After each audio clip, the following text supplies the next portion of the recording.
de part et d'autre, il y a les militaires, si pas les supplétifs de l'armée rwandaise, sont en train de libérer certains territoires. Mais c'est le fruit de l'état de siège. Et quand ils libèrent les territoires, nos militaires doivent prendre position pour récupérer notre territoire. Pourquoi et comment être contre l'état de siège? Donc voilà, l'objet principal de ma motion, c'était celui-là.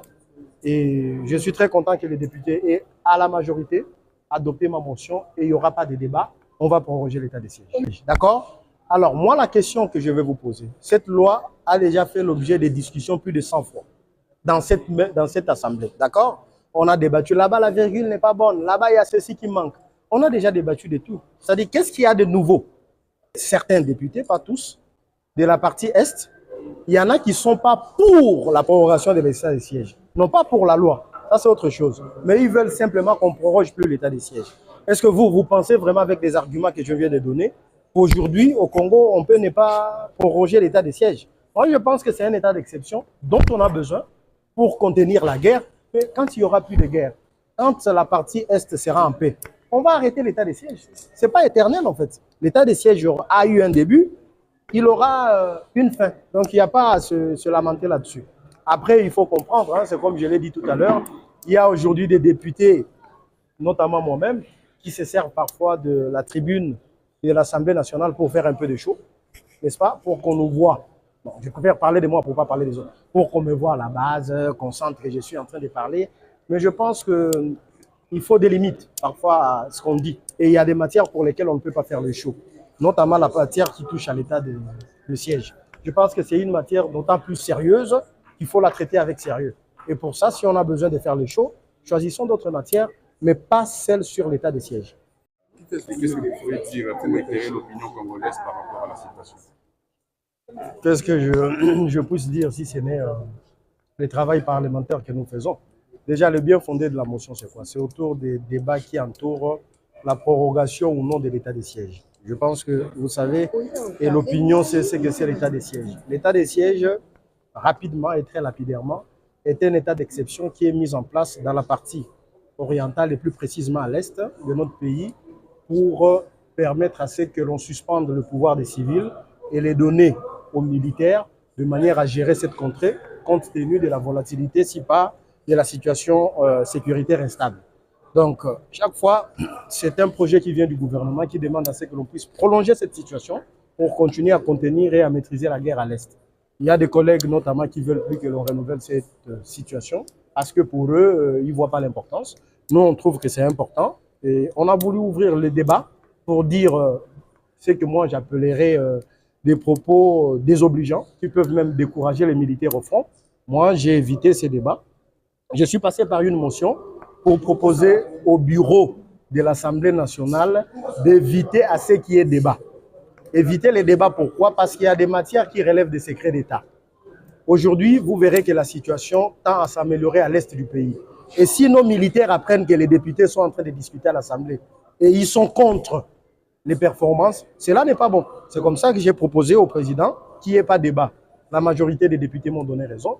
Ils ont adopté la motion. Il n'y a pas eu de débat, mais nous avons pu obtenir de la part de la plénière à ce que l'état de siège puisse être renouvelé, l'état de siège puisse être prorogé. Donc c'est ce qu'on a pu faire aujourd'hui. Bon, je ne sais pas si vous trouvez ça une victoire. Moi, je pense que c'est mon travail de parlementaire. J'ai été voté pour ça. Je suis payé pour ça. Je l'ai fait aussi en soutien à nos populations de l'Est. Donc, il n'y a pas d'importance à débattre sur l'état de siège du moment où que cet état de siège produit le fruit. Aujourd'hui, quand on parle de l'accord, les différents accords signés à Washington, c'est notamment le fruit de l'état de siège qui a été décrété à l'Est. Aujourd'hui, je pense que vous apprenez de part et d'autre, il y a les militaires, si pas les supplétifs de l'armée rwandaise, sont en train de libérer certains territoires. Mais c'est le fruit de l'état de siège. Et quand ils libèrent des territoires, nos militaires doivent prendre position pour récupérer notre territoire. Pourquoi et comment être contre l'état de siège? Donc voilà, l'objet principal de ma motion, c'était celui-là. Et je suis très content que les députés aient, à la majorité, adopté ma motion et il n'y aura pas de débat. On va proroger l'état de siège. Honorable, ceux qui insistent sur le débat, ce sont les députés de l'Est, les députés qui vivent l'état de siège. Alors vous ne voyez pas qu'il faut d'abord les écouter pour avoir beaucoup d'informations. Merci. Madame, vous avez déjà vu la loi sur l'état de siège? Je l'ai ici. Je peux vous la montrer. C'est une loi qui a 2 articles. 2 articles. D'accord? Premier article, le président qui parle. Deuxième article est décrété pour une durée de 14 jours à l'Est l'état de siège. D'accord? Alors, moi, la question que je vais vous poser, cette loi a déjà fait l'objet de discussions plus de 100 fois dans cette assemblée. D'accord? On a débattu. Là-bas, la virgule n'est pas bonne. Là-bas, il y a ceci qui manque. On a déjà débattu de tout. C'est-à-dire, qu'est-ce qu'il y a de nouveau? Les députés, ce que vous n'avez pas compris, les députés, certains députés, pas tous, de la partie Est, il y en a qui ne sont pas pour la prorogation de l'état de siège, non pas pour la loi. Ça, c'est autre chose. Mais ils veulent simplement qu'on ne proroge plus l'état de siège. Est-ce que vous pensez vraiment avec les arguments que je viens de donner qu'aujourd'hui, au Congo, on peut ne pas proroger l'état de siège? Moi, je pense que c'est un état d'exception dont on a besoin pour contenir la guerre.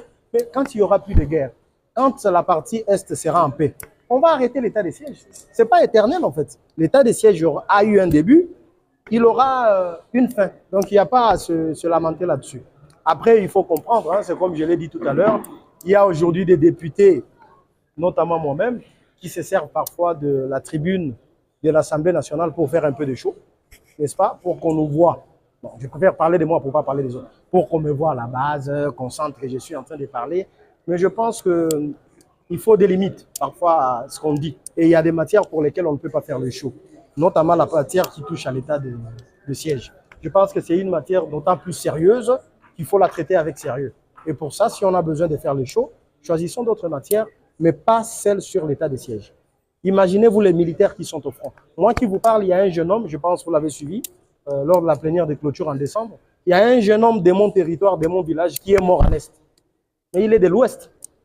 C'est-à-dire que la situation de l'Est nous concerne tous. Tout le monde est impliqué. Et donc, s'il y a une politique publique allant dans le sens de l'état de siège qui est mise en place pour juguler, si vous voulez, pour maîtriser ou mieux contenir l'insurrection qui est à l'Est, le groupe des rebelles, il faut soutenir cette initiative. Aujourd'hui, pour moi, c'est insensé de dire qu'il faut arrêter l'état de siège. Non, il faut continuer avec l'état de siège. Mais l'état de siège n'est pas éternel. Il y aura bien une fin un jour. Et on sera heureux de mettre fin à l'état de siège pour laisser nos populations vaguer librement à l'heure. Votre regard sur la présence du chef de l'État le chef de l'État était dans la province, nous l'avons accompagné. Nous en sommes très reconnaissants. Nous disons merci au chef de l'État pour la tenue de cette conférence qui a mis en avant-plan notre province. Nous en sommes très reconnaissants. Et surtout, il faut ici être reconnaissant sur le fait qu'il y a eu des gouvernements qui se sont succédés dans ce pays. C'est pour la première fois depuis son existence, depuis les années 30 par exemple, que le territoire, mon territoire, les territoires de Bungu puissent avoir de l'asphalte. C'est-à-dire la route va être reliée avec la nationale numéro 1, un tronçon juste de 30 km. Donc comment ne pas féliciter des actions comme ça?